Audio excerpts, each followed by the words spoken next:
హితబోధ మరియు ఆచరణ గురించి ఒక ఆధ్యాత్మిక విశ్లేషణ. మానవ సమాజ సంస్కరణలో నసీహత్, హితబోధ ఒక శక్తివంతమైన సాధనం. కానీ అది నిజంగా ప్రభావవంతం కావాలంటే కేవలం మాటలకే పరిమితం కాకుండా ఆచరణతో కూడి ఉండాలి. ఈ సత్యాన్ని పవిత్ర ఖురాన్ స్పష్టంగా 2 ప్రాథమిక సూత్రాల ద్వారా బోధిస్తుంది. అల్లాహ్ తన ప్రవక్త సల్లల్లాహు అలైహి వసల్లంతో ఇలా అన్నాడు, ఫజక్కిర్ ఇన్నమా అంత ముజక్కిర్. కాబట్టి మీరు హితబోధ చేస్తూ ఉండండి, మీరు కేవలం హితబోధ చేసేవారు మాత్రమే. సూరా అల్-గాషియా 21. ఈ వాక్యం ప్రతి ప్రబోధకుడికి 2 ప్రధాన లక్షణాలను నేర్పుతుంది. సమాజం స్పందించినా లేకపోయినా ఒక విశ్వాసి తన బాధ్యతగా మంచిని గుర్తు చేస్తూనే ఉండాలి. మానవుడు సహజంగా మర్చిపోతాడు కాబట్టి హితబోధ అనేది ఒక నిరంతర ప్రక్రియ. హితబోధ అనేది బలవంతం కాదు. నీవు వారిపై అధికారివి కావు అనే భావం మనకు గుర్తు చేస్తుంది. మనం మార్పును బలవంతంగా రుద్దలేము.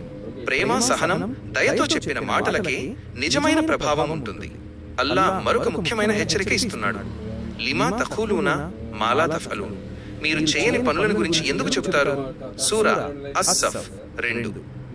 ఈ సూక్తి మన జీవితానికి అద్దం లాంటిది. తాను ఆచరించని విషయాలను ఇతరులకు చెప్పే వ్యక్తి మాటలు హృదయాలను తాకవు. నిజమైన ప్రభావం మాటల్లో కాదు, ఆచరణలో ఉంటుంది. ఇతరుల లోపాలను చూపించే ముందు మనలో అదే లోపం ఉందా అని చూసుకోవడం ఆధ్యాత్మిక ఎదుగుదలకు తొలిమెట్టు. హజ్రత్ మిర్జా గులాం అహ్మద్ అలైహిస్సలాం గారు తమ గ్రంథాలు మల్ఫూజాత్ మరియు నూహ్ నౌకలో ఒక గొప్ప సూత్రాన్ని వివరించారు. నిజాయితీతో ఆచరించే వారి మాటల్లో దైవిక ప్రభావం నూర్ ఉంటుంది. ప్రబోధకుడు తనను తాను అల్లాహ్ ముందు వినమ్ర సేవకుడిగా భావించాలి.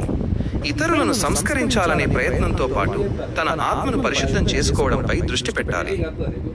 సమాజ మార్పు అనేది కేవలం ఉపన్యాసాల ద్వారా రాదు. అది హితబోధ మరియు ఆచరణ అనే 2 పట్టాలపై నడిచే ప్రయాణం. మన మాటలు మన జీవితంలో ప్రతిబింబించినప్పుడు మాత్రమే అవి ఇతరుల హృదయాలను తాకగలవు. ముందుగా మనం ఆచరించాలి, తరువాత ప్రేమతో ఇతరులకు గుర్తు చేయాలి. ఇదే నిజమైన విజయానికి మార్గం.